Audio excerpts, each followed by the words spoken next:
গণ অধিকার পরিষদের সভাপতি বিপি নূরকে আইন শৃঙ্খলা বাহিনী যেভাবে পিটিয়েছে, এই পিটুনি অনেককেই খেতে হবে, প্রস্তুতি নিতে হবে।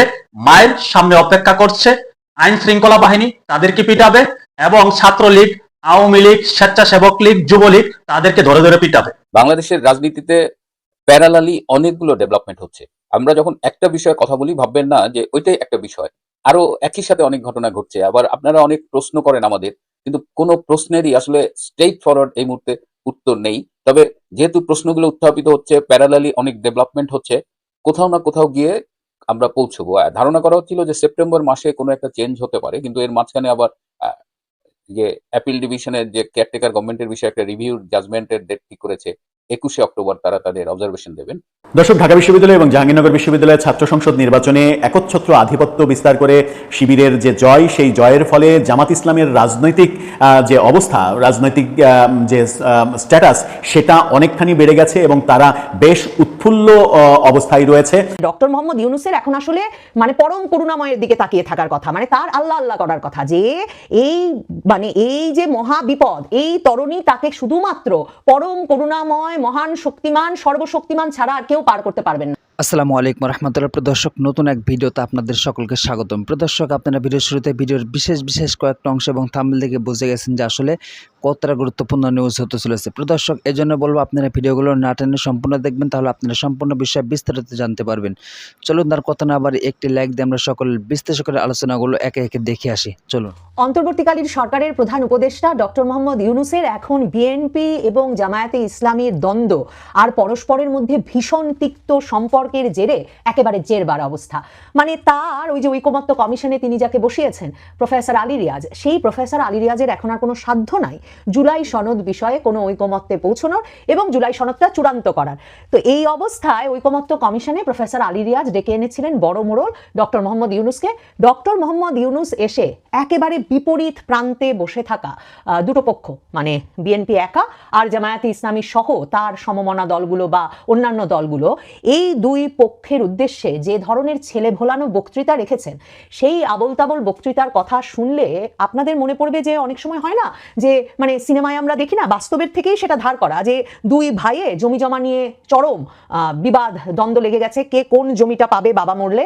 আর মৃত্যু শয্যায় থাকা বাবা তখন বলছেন যে যতই জমি জমা নিয়ে দ্বন্দ্ব করো না কেন, তোমরা দুই ভাই দয়া করে দুই ভাইয়ের প্রতি ভালোবাসায় কাছাকাছি চলে আসো, তাহলে শান্তি পাবে।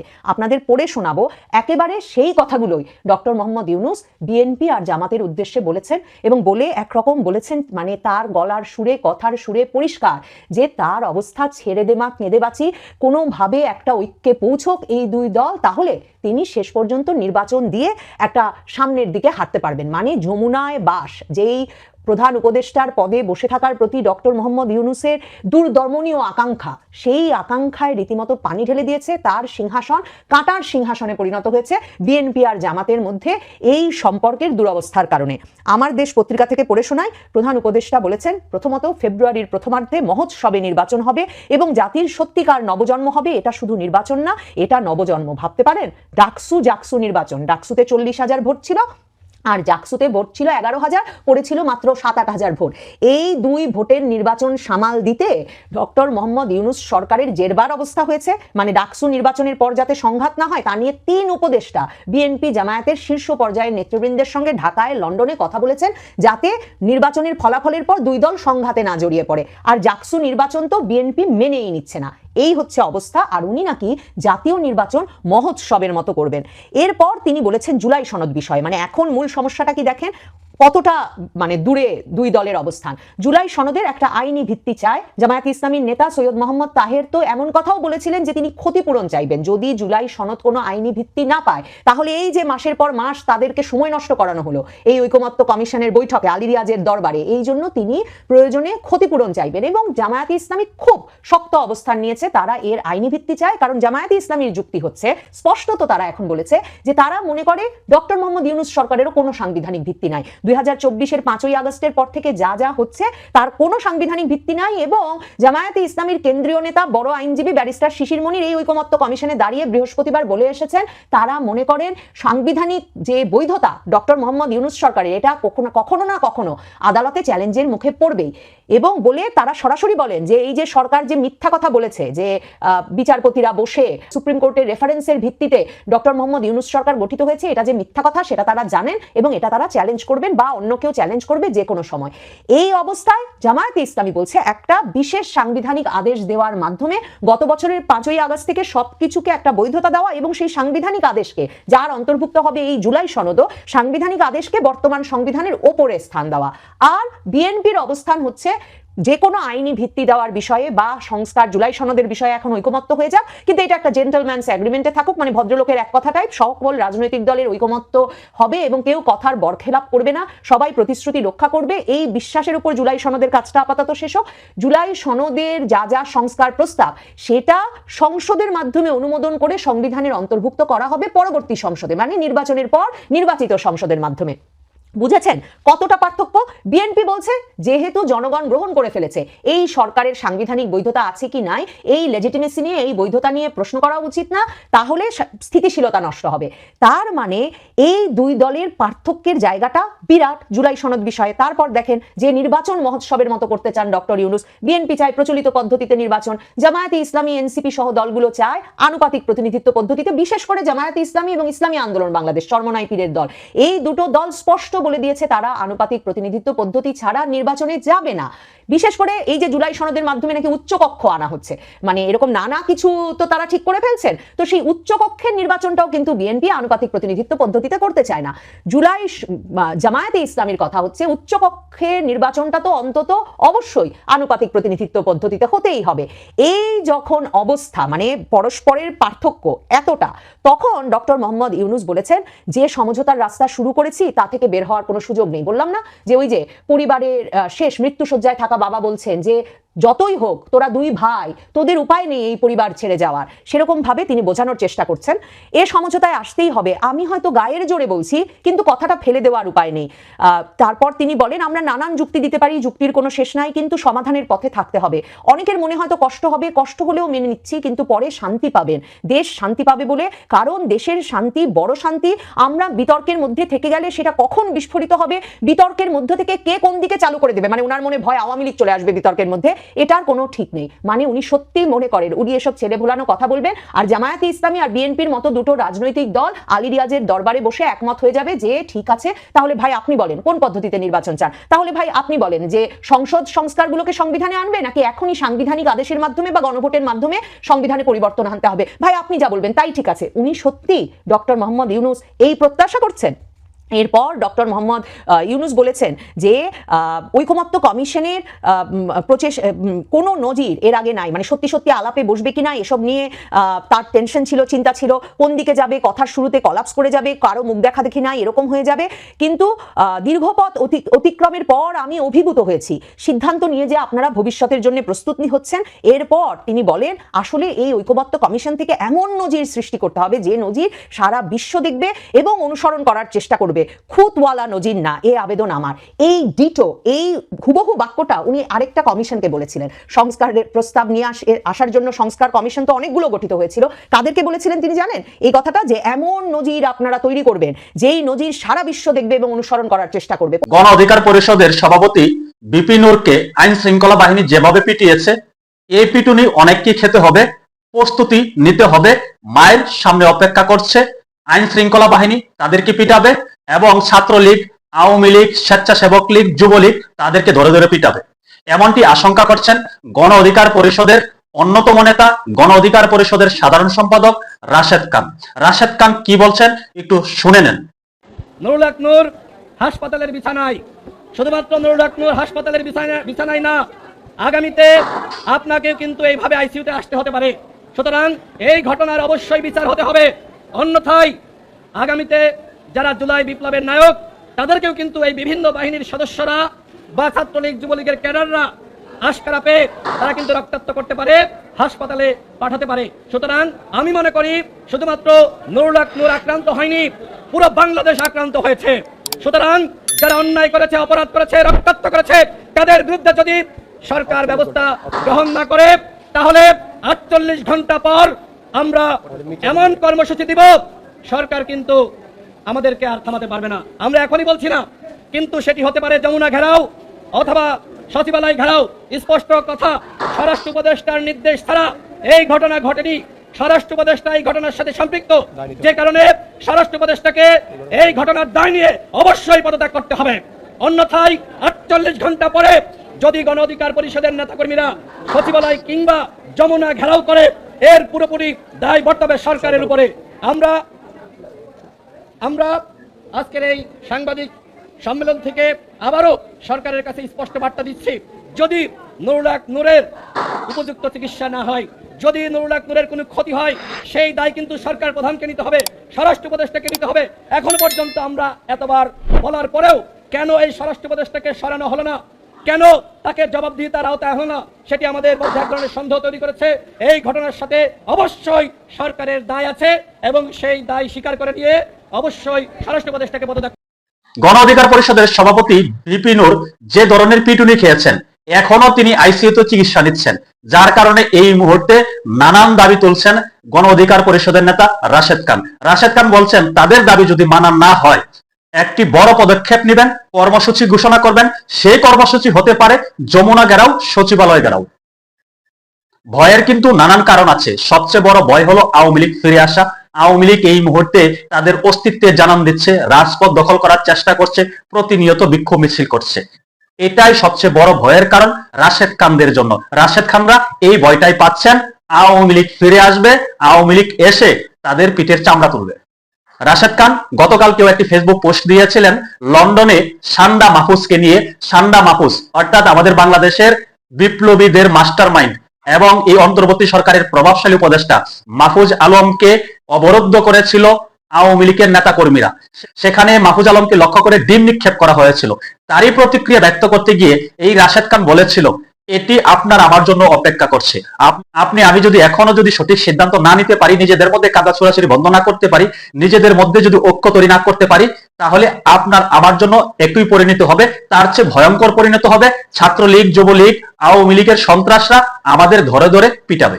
তবে গণ অধিকার পরিষদের পক্ষ থেকে যে ধরনের কর্মসূচির কথা বলা হচ্ছে, সেই ধরনের কর্মসূচি যদি তারা বাস্তবায়ন করতে যায়, তারা যদি যমুনা ঘেরাও করতে যায় বা সচিবালয় ঘেরাও করতে যায়, সেখানেও অনেকের অবস্থা ভিপি নূরের মতো হওয়ার সম্ভাবনা আছে।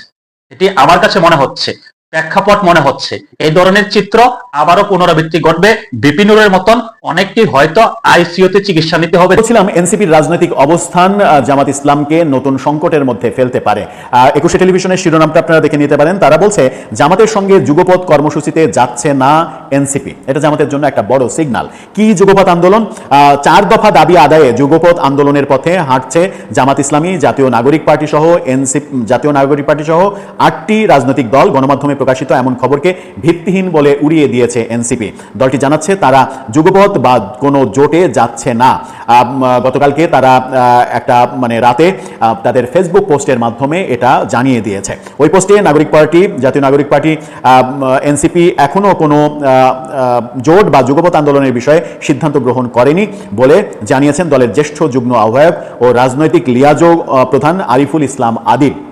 আরিফুল ইসলাম আদিবের এই পোস্ট আবার শেয়ার করেছেন এনসিপির আহ্বায়ক নাহিদ ইসলাম। তার মানে এটা তাদের দলের অবস্থান, সেটা স্পষ্ট করে দিয়েছেন তারা।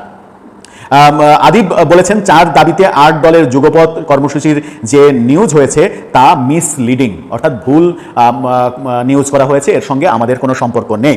তিনি বলেছেন এনসিপি জুলাই সনদের আইনি ভিত্তি ও গণপরিষদ নির্বাচনের মাধ্যমে নতুন সংবিধানের যে দাবি, সেটির সঙ্গে অপরাপর রাজনৈতিক দলগুলোর সঙ্গে অনানুষ্ঠানিক আলোচনা করেছিল, কিন্তু পূর্ণ সংখ্যানুপাতিক নির্বাচনের বিষয় এনসিপির কোনো অবস্থান নেই, বরং এনসিপি শুধু উচ্চকক্ষে পিআর পদ্ধতিতে একমত। অর্থাৎ এনসিপি রীতিমতো গণেশটা উল্টে দিল। জামাত এবং ইসলামী আন্দোলন যে পিআর পদ্ধতিতে নির্বাচন, সংসদ নির্বাচনের দাবি জানিয়ে যাচ্ছিল নিম্নকক্ষে, অর্থাৎ সরাসরি যে ভোটটা হবে সেই ভোটে পিআর পদ্ধতিতে ভোট যেন হয় সেই দাবি জানিয়ে যাচ্ছিল, এবং এনসিপিরও অবস্থান তেমনই ছিল বলে আমরা জানি। এখন এনসিপি রীতিমতো গণেশটা উল্টে দিল। তারা বলল যে না, নিম্নকক্ষে অর্থাৎ সরাসরি নির্বাচনে পিআর পদ্ধতির পক্ষে তারা নয়। নির্বাচনের পরে যে উচ্চকক্ষ গঠিত হবে সেই উচ্চকক্ষ নিম্নকক্ষের ভোট অনুযায়ী উচ্চকক্ষ তৈরি হবে, সেখানে নিম্নকক্ষের সদস্যদের ভোটের প্রয়োগের পদ্ধতিটা পিআর পদ্ধতিতে হবে। অর্থাৎ উচ্চকক্ষ শুধু পিআর পদ্ধতিতে হবে, সেটাতে তারা একমত। নিম্নকক্ষ সরাসরি সংসদ নির্বাচন পিআর পদ্ধতিতে তারা একমত নয়। তার মানে কি দাঁড়ালো? তার মানে জামাত তাদের সব থেকে শক্তিধর দলীয় সমর্থনের দিক থেকে না, সরকারের আস্থাভাজনের দিক থেকে সব থেকে শক্তিধর সমর্থককে হারিয়ে ফেললো। এখন কি তাহলে আর পিআর পদ্ধতিতে নির্বাচনের কোনো বাস্তবতা থাকলো? আমার মনে হয় থাকলো না, এনসিপি যদি বিএনপির সুরে কথা বলা শুরু করে, এবং সেটাই মনে হচ্ছে। এবং আপাত দৃষ্টিতে এখনকার রাজনৈতিক খেলাতে যেটা মনে হচ্ছে যে আগামী নির্বাচনে এনসিপি হয়তো মনে করছে বিএনপির সঙ্গে জোট বাঁধা ছাড়া নির্বাচনে ভালো রেজাল্ট করা তাদের পক্ষে সম্ভব নয়। এর এর মানে অবস্থান আমরা এটাও দেখেছি, ডাকসু জাকসু নির্বাচনেও আমরা দেখেছি যে তাদের যে ছাত্র সংগঠন বাকসাস, তাদের ফলাফল কিন্তু আশানুরূপ নয়, তারা আলোচনার মধ্যেই আসতে পারেনি। তারা বলেছে এছাড়া সন্ত্রাসী ফ্যাসিবাদী সহযোগী হিসাবে জাতীয় পার্টির কার্যক্রম স্থগিতের কথাও তারা বলছে। এর আগে প্রথম সারির একটি গণমাধ্যমে খবর প্রকাশ করা হয়েছিল, অবিলম্বে জুলাই সনদের বাস্তবায়ন সহ 4 দফা দাবিতে যুগপৎ কর্মসূচিতে যাচ্ছে জামাত ইসলাম, জাতীয় নাগরিক পার্টি সহ 8টি রাজনৈতিক দল। শিগগিরই পৃথক সংবাদ সম্মেলন করে দলগুলো কর্মসূচি গ্রহণ করবে। প্রতিবেদনে দাবি করা হয়েছিল কয়েক দফা বৈঠকের পর জুলাই জাতীয় সনদের আইনি ভিত্তি বাস্তবায়ন সহ এর ভিত্তিতে আগামী জাতীয় নির্বাচন অনুষ্ঠান সহ 4 দফা দাবিতে জামাত, এনসিপি সহ 8 দল যুগপৎ কর্মসূচির বিষয়ে একমত হয়। তবে প্রতিবেদনটি প্রকাশের কয়েক ঘন্টা না যেতেই নতুন রাজনৈতিক দল এনসিপি তাদের অবস্থান পরিষ্কার করে দিল, জানিয়ে দিল তারা এই ধরনের কোনো যুগপৎ আন্দোলনে যাচ্ছে না। এবং মজার ব্যাপার হচ্ছে যে এই 8 দলের মধ্যে এবি পার্টিও রয়েছে, যদিও সভাপতি সাধারণ সম্পাদক নির্ভর দল, তবুও এবি পার্টিও জানিয়ে দিয়েছে যে এখনই কোনো যুগপৎ আন্দোলনের কথা তারা ভাবছে না। যুগপৎ আন্দোলন ডাক দিয়েছেন চরমোনাই পীর, জামাত ইসলাম থেকে ডাক দেওয়া হয়েছে, কিন্তু তাদের ডাকে এনসিপি সাড়া দিচ্ছে না। এবি পার্টিও বলে দিয়েছে যে তারা যুগপৎ আন্দোলনে যাচ্ছে না। বাংলাদেশের রাজনীতিতে প্যারালালি অনেকগুলো ডেভেলপমেন্ট হচ্ছে। আমরা যখন একটা বিষয়ে কথা বলি ভাববেন না যে ওইটাই একটা বিষয়, আরো একই সাথে অনেক ঘটনা ঘটছে। আবার আপনারা অনেক প্রশ্ন করেন আমাদের, কিন্তু কোনো প্রশ্নেরই আসলে স্ট্রেইট ফরওয়ার্ড এই মুহূর্তে উত্তর নেই। তবে যেহেতু প্রশ্নগুলো উত্থাপিত হচ্ছে, প্যারালালি অনেক ডেভেলপমেন্ট হচ্ছে, কোথাও না কোথাও গিয়ে আমরা পৌঁছবো। ধারণা করা হচ্ছিল যে সেপ্টেম্বর মাসে কোনো একটা চেঞ্জ হতে পারে, কিন্তু এর মাঝখানে আবার যে অ্যাপিল ডিভিশনের যে কেয়ারটেকার গভর্নমেন্টের বিষয়ে একটা রিভিউ জাজমেন্টের ডেট ঠিক করেছে 21শে অক্টোবর তারা তাদের অবজারভেশন দেবেন। আবার এই সেপ্টেম্বরে বেশ কিছু বিদেশি প্রতিনিধি দল ঘুরে গেছে, আরো ঘুরবে। এই ইউরোপ থেকে একটা মানবাধিকার কমিশনের একটা টিম আসবে, তারা বাংলাদেশের বর্তমান মানবাধিকার পরিস্থিতি নিয়ে কিন্তু তারা প্রচুর অভিযোগ পাচ্ছে প্রতিদিন। সুতরাং তারা সিদ্ধান্ত নিয়েছে যে তাদের একটা প্রতিনিধি দল বাংলাদেশে এসে বাংলাদেশের মানবাধিকার পরিস্থিতি নিয়ে সরে জমিনে তারা বিভিন্ন প্রতিষ্ঠান, রাজনৈতিক দল, মানুষের সাথে কথা বলবেন। সো এই অবস্থায় গতকাল, ইট মে বি পরশুদিন, আমার ঠিক খেয়াল নেই, সকাল 8:30টায় বঙ্গভবনে আমাদের রাষ্ট্রপতি শাহাবুদ্দিন আহমেদ চুপ্পুর সাথে সেনাপ্রধান জেনারেল ওয়াকার খান এবং chief of general staff army Mizanur Rahman Shamim, lieutenant general Shamim নামেই তিনি পরিচিত, তো লেফটেন্যান্ট জেনারেল শামীম এবং জেনারেল ওয়াকার রাষ্ট্রপতির সাথে দেখা করেন। এবং এই দেখা করার খবরটা কিন্তু অনেকের কাছেই চলে গেছে, এবং সেই থেকে একটা আগ্রহ ছিল যে তাদের হঠাৎ করে দেখা করা। এবং জেনারেল ওয়াকার সাধারণত একা যান, অথবা তিনি 3 বাহিনীর প্রধানকে নিয়ে যান, কিন্তু হঠাৎ করে লেফটেন্যান্ট জেনারেল শামীমকে কেন নিয়ে গেলেন? তো এটা নিয়ে একটা কথাবার্তা হচ্ছে। কিন্তু যেহেতু এই 3 জনের ভেতরে এই বৈঠকটা ছিল, এটা খবর পাওয়াটা একটু, মানে এই নিউজটা খুব একটা আসেনি এবং আমি কোথাও দেখিনি। But I kept on trying যে তাদের ভেতরে কি আলোচনা হয়েছিল। তাদের ভেতরে আসলে এটা একটা বলা যায় যে পারস্পরিক কুশল বিনিময়, শরীর স্বাস্থ্যের খবর নেয়, এগুলো হয়েছে। কিন্তু জেনারেল ওয়াকার গিয়েছিলেন বেসিক্যালি প্রেসিডেন্টকে কিছু বিহাইন্ড দ্য সিন যে ডেভেলপমেন্ট হচ্ছে সেই ডেভেলপমেন্ট সম্পর্কে প্রেসিডেন্টকে ইনফর্ম করতে গিয়েছিলেন। তার মধ্যে একটা হলো যে আপনারা জানেন যে ডক্টর ইউনূসের প্রস্থান নিয়ে কিন্তু বেশ আলোচনা হচ্ছে। এই দেশের ভেতরের যেসব স্টেক হোল্ডার্স আছে এবং দেশের বাইরে যারা রয়েছেন, যারা বিশেষ করে আমেরিকা, ভারত যারা রয়েছে, যেসব দেশ আমাদের ইন্টারনাল পলিটিক্স এবং বর্তমান সিচুয়েশনের সাথে কোনো না কোনোভাবে ইনভলভ, যদিও আপনি যদি জিজ্ঞেস করেন তারা বলবে এটা বাংলাদেশের আভ্যন্তরীণ ব্যাপার, আমরা জানি না, কিন্তু বিষয়টা রাজনীতি তো আপনারা জানেন। তো একটা মুভ আছে ডক্টর ইউনূসকে সরিয়ে দেওয়ার। তো সেই ক্ষেত্রে জেনারেল ওয়াকার আসলে রাষ্ট্রপতিকে এই বিষয়টাই জানাতে গিয়েছিলেন এবং বলেছিলেন যে ডক্টর ইউনূস চলে গেলে কি হবে। তো রাষ্ট্রপতি বেসিক্যালি আজকাল যেটা হয়েছে, তিনি শোনেন বেশি, বলেন কম। তো তিনি শুনেছেন এবং তিনি বলেছেন যে দেখেন, আপনারা যে সিদ্ধান্ত নেন আমার কাছে যদি সইয়ের জন্য আসে আমি সই করে দেবো, কারণ আমি তো এই রাজনৈতিক সিদ্ধান্ত বা এই পরিবর্তন এই বিষয়গুলোর সাথে ইনভলভ না, আমি একটা আলংকরিক পদে রয়েছি। সুতরাং আপনারা যে সিদ্ধান্ত নেবেন, যদি ডক্টর ইউনূস চলে যেতে চায়, উনি নিজে পদত্যাগ করে বা যাই হোক, আমার যদি অ্যাপ্রুভাল দরকার হয় সেই অ্যাপ্রুভালটা আমি করে দেবো। তো এইটা ছিল কি আলোচনা। এই আলোচনায় কেন লেফটেন্যান্ট জেনারেল শামীমকে নিয়ে গেলেন এটা নিয়েও একটা কথা উঠেছে। কারণ আরো একটা মুভ আছে যে সেনাপ্রধানের পদ থেকে ওয়াকার খানকেই বরং সরিয়ে দেওয়া হবে, এরকমও একটা মুভ কিন্তু আছে। ওয়াকারের বিরোধিতা এখন অনেক বেশি, আগের যে কোনো সময় চাইতে ওয়াকারকে সরিয়ে দেওয়ার জন্য জাতীয় আন্তর্জাতিক তৎপরতাগুলো কাজ করছে, এবং এমনকি আমেরিকা ও তার উপর হ্যাপি না। আমি আপনাদের জানিয়ে রাখলাম খুব লেটেস্ট ডেভেলপমেন্ট হলো। তো ওয়াকার সরে গেলে কে আসবে, সেটা নিয়েও তো কে হবে পরবর্তী সেনাপ্রধান, এগুলো নিয়ে আলোচনা হচ্ছে। দুজনের নাম আসছে, তার মধ্যে একজন হলো এই লেফটেন্যান্ট জেনারেল শামীম। এই শামীমকে এই কারণে রাষ্ট্রপতির কাছে নিয়ে গেছে, কারণ ওয়াকার জানেন যে হয়তো তিনি যেতে চান না। First thing, he doesn't want to go. তিনি সেনাপ্রধান হিসেবে তার 3 বছরের যে মেয়াদ সেটা তিনি শেষ করতে চান, এবং এর জন্য তিনি সবার কাছে গিয়েছেন। তিনি বিএনপির সাথে আপোষ করেছেন, তিনি জামাতের তো আগের থেকে তিনি নিজেই জামাত, তিনি ইউনূসের সাথে অনেক ছাড় দিয়ে চলাচল করেন, তিনি দেশের অনেক ক্ষতিকেও গায়ে নেননি নিজের পথ ধরে রাখার জন্য। দর্শক, আপনারা একে একে সকল বিশ্লেষকের বক্তব্যগুলো শুনলেন, অবশ্যই আপনারা বুঝতে পারছেন যে আসলে কতটা গুরুত্বপূর্ণ নিউজ ছিল। দর্শক, এখান থেকে আপনারা কি বুঝলেন, কি জানলেন, অবশ্যই কমেন্ট বক্সে জানিয়ে দেবেন। আরও এরকম নিত্য নতুন আপডেট নিউজ পেতে আমাদের এই নিউজ চ্যানেল একাশি চ্যানেলটি সাবস্ক্রাইব করে পাশে থাকবেন। ধন্যবাদ।